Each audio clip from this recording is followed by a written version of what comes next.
साथियों नमस्कार, कैसे हैं आप सब लोग। मजामा केम छो कसा आहिस। साथियों, आज की वीडियो ना केवल मोटिवेशनल है अपितु आपको आपके राइट्स के प्रति उजागर और अवेयर करने वाली है।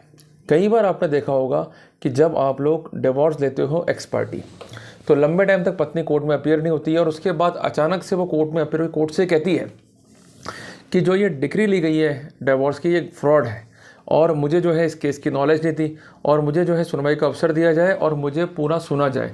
अक्सर ये अर्जियाँ ऑर्डर 9 रूल 13 सीपीसी में फाइल होती है।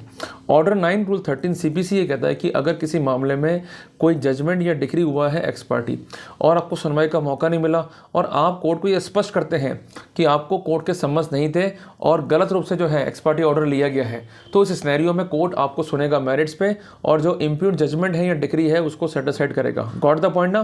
क्लियर हुआ अपने को? तो साथियों, आज मैं आपसे एक प्रैक्टिकल मुद्दा डिस्कस करने वाला हूं और उस मुद्दे में लड़के ने क्या क्या वर्कआउट किया उसको डिस्कस करने वाला हूं और साथ ही साथ लड़की से क्या गलतियां रही उसको मैं डिस्कस करने वाला हूं, ताकि आपको ये स्पष्ट हो सके कि अगर आपने डिवोर्स लिया है एक्स पार्टी और लड़की बाद में आके फाइलिंग करती है एप्लीकेशन इस तरह से, तो उसे हम कैसे डिफीट कर सकते हैं। हमें घबराने का नहीं है भाई, लड़ने का है। और कहते हैं ना कि हदे गम मस्ती से गुजर क्यों नहीं जाते और जीना नहीं आता तो मर क्यों नहीं जाते, और कश्ती में बैठोगे मेंस राइड की तो तूफान तो आएंगे ही, और लगता है अगर डर तो उतर क्यों नहीं जाते। तो मेरा ये कहना है कि जिन लोगों को अभी भी अपनी लुगाई से डर लगता है और जो गुलाम है अपने ससुराल वालों के, तो वो इस कश्ती से उतर जाएं। क्योंकि इस कश्ती में कई मुसीबतें आएंगी, तूफान भी आएंगे, पर अगर हम लड़ पाएंगे तो ही हम आगे बढ़ पाएंगे। और अगर लगता है डर तो उतर जाओ भाई, होगी ना तो अपना टाइम खराब करो और ना ही मेरा टाइम खराब करो। मैं प्रतिनिधित्व करता हूं मेंस राइट का, मैं लड़ने के लिए तैयार हूं, पर मुझे सिपाही मजबूत चाहिए। तुम मुझे अपना विश्वास सौंपो और मैं तुम्हें तुम्हारी आज़ादी जो है सौंपूंगा। मैंने कई वीडियो बनाए आज से पहले भी, चाहे वो मेंस राइट को लेकर हो चाहे लिविंग को लेकर हो, क्योंकि तुम्हें लोग डराते हैं, तुम्हें लोग परेशान करते हैं और तुम अल्टीमेटली प्रताड़ित होकर उनकी बात मांगकर जैसा वो चाहते हैं वैसा करते हो। पर घबराओ मत, लड़ोगे, संघर्ष करोगे तभी आगे बढ़ोगे, अदरवाइज ये लोग तुम्हारा मिसयूज़ करेंगे। ये लोग कभी भी नहीं चाहते कि तुम लोग जो है टाइम से फ्री हो। मैंने लास्ट टाइम जब वीडियो बनाई थी लिविंग के ऊपर, मैंने क्या बोला था कि आप सेक्स कर सकते हो, एक पैरेलल लाइन पे जाके अपनी एक लाइफ जो है ड्रॉ कर सकते हो।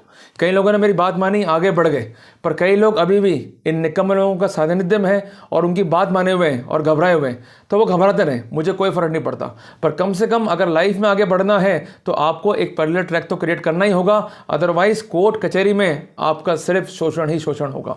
लंबा टाइम तक केस लड़ लिए, 10 साल 20 साल 30 साल, हाथ में आखिरकार आएगा क्या? सिर्फ और सिर्फ कागज़, और आपका लाइफ का जो गोल्डन पीरियड था वो इस कचहरी में जो है वेस्ट हो गया। तो घबराओ मत, कोर्ट अपना काम करेगी, प्रोसीजर अपना काम करेगा, पर उसमें समय लगता है। बट इसका अभिप्राय ये तो नहीं हम अपनी लाइफ जो है ख़राब कर लें। ये स्थिति वैसी ही है कि जैसे किसी आदमी को डायबिटीज़ हो गई, वो गोली भी खा रहा है और अपनी लाइफ को आगे ही बढ़ा रहा है। ये नहीं है कि डायबिटीज़ होने के कारण उसने जो है जीना ही छोड़ दिया। तो साथियों, ज़िंदगी में मुसीबतें आती रहेंगी, पर आपको खड़े होना होगा, लड़ना होगा। और मैं एक बात आज फिर से कहना चाहूँगा कि हम इतने लाचार खड़े हैं, खुद बिकने बाजार खड़े हैं। दोस्ती के लिए दोस्त ढूंढो एक, दुश्मन कहीं हजार खड़े हैं।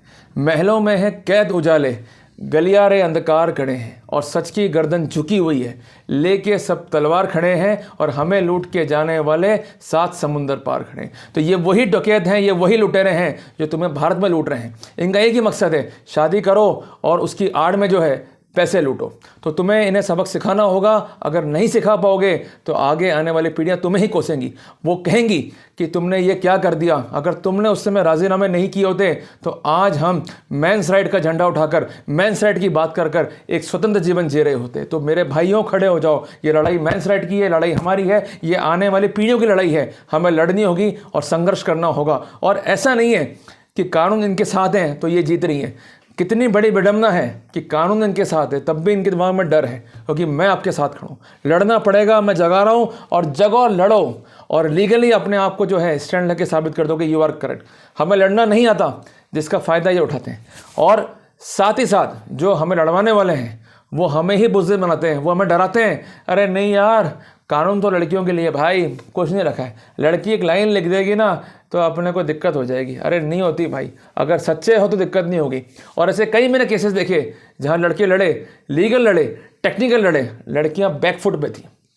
तो अपने को भाई घबराने का नहीं है, लड़ने का है। तो आप सुनो महत्वपूर्ण बात, डिवोर्स केस में क्या था कि हस्बैंड और वाइफ का जो है विवाद हुआ। तो इनिशियली वाइफ जो है अपने पीहर जाके बैठ गई, हस्बैंड ने जो है सेक्शन 9 डाला, क्योंकि कोई भी व्यक्ति अपना घर खराब करना नहीं चाहता। जबकि वाइफ क्या डालती है 498, वाइफ की प्रेयर क्या होती है कि पति को घर भेजो। पर पति कभी नहीं चाहेगा कि पत्नी जेल जाए या पत्नी के साथ जो है गलत हो या पत्नी हैरेस हो। वो सिर्फ और सिर्फ ये चाहता है कि मेरा घर बस जाए। उसका लालच और जो उसका इंटेंशन है उस पर हावी है, उसको जो है कम से कम कोर्ट जो है दूर करे और कम से कम घर बसने की तरफ जो है आगे बढ़े। पर लड़की आती है और ये कहती कि साहब ठीक है मैं रह लूँगी, पर अंतोगत्वा नीयत तो ख़राब थी ना। और उसकी एकमात्र मंशा यही थी कि मैं कैसे ना कैसे करके इनको लूटूं, कैसे ना कैसे करके इनको जो है परेशान करूं। और 15-20 दिन साथ रहने के बाद लड़की की फिर तमाशे शुरू हो गए, भाई घर से अलग हो जाओ, मेरा नाम FD कर दो, मुझे जो है सिक्योरिटी चाहिए। मतलब ये लोग भीख भी मांगते ना तो मांगते सिक्योरिटी के नाम पे। वैसे तो मैंने कई जगह देखा कि लंबे लंबे जो है टैटू बना रखे हैं यहाँ पर और वो बिंदे लगा रखे हैं गर्ल्स पावर के एक्सेट्रा एक्सेट्रा, पर मांगने तो इनको भीख ही है सिक्योरिटी के फॉर्म में। अरे दे दो भाई मेंटेनेंस, सिक्योरिटी होगी, अरे भाई एलिमनी दे दो, सिक्योरिटी होगी। अरे तुम इतना एम्पावर्ड खुद को फील करते हो या करवाते हो तो इतनी भीख क्यों मांग रहे हो? अपने जैसे लोगों को शिक्षा दो कि भाई ऐसे भीख मांगने से काम नहीं चलेगा, अपने को आगे बढ़ना होगा। और ऐसे कई इंसिडेंट भी हुए हैं कि जहां पतियों ने गलत छोड़ा पत्नियों को, पत्नी आगे बढ़ी, अपने दम पर जो है कुछ बनी, और कुछ ऐसी भी थी जो पतियों को बर्बाद कर गई भीख मांग मांग के, कटोर लड़ाई खड़ी होगी, अरे दे दो भैया, दे दो भैया, दे दो भैया। और इनके हाथों को देख के ऐसा लगता है कि जैसे बजरंगगढ़ पर भिखारी खड़ा होता है, ये वैसी स्थिति है। ये कोर्ट से मर्सी नहीं मांग रही है, ये कोर्ट के जरिए आपको ब्लैकमेल कर रही है, क्योंकि जो रीजनेबल चीज़ें हैं वो तो कोर्ट से मांगती नहीं है। क्या लिख देंगे भाई 2 लाख रुपए मेरे पति की आए, 5 लाख मेरे पति की आए, 10 लाख मेरे पति की आए, मुझे इतना रुपए दिला दो।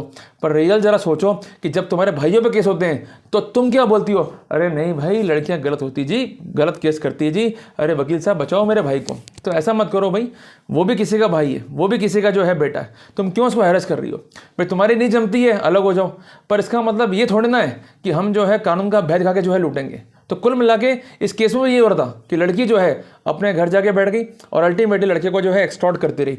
इसने सबसे पहले मुकदमा करा 498 डोमेस्टिक वायलेंस, और साथ उसमें ये भी लिख दिया कि मेरे पति ने मेरा गर्भपात कराया और उसके घर वाले पूरे षड्यंत्र में शामिल थे। मतलब इतना बड़ा मुकदमा करने से पहले सोचा तो होता कि पति का क्या हाल होगा, पर सोचे कौन, हमें तो नोट कमाने, नोट लूटने। और घर जब बसते हैं ना तो घर बसते हैं संस्कारों से, उसमें हाथ जोड़ने होते हैं।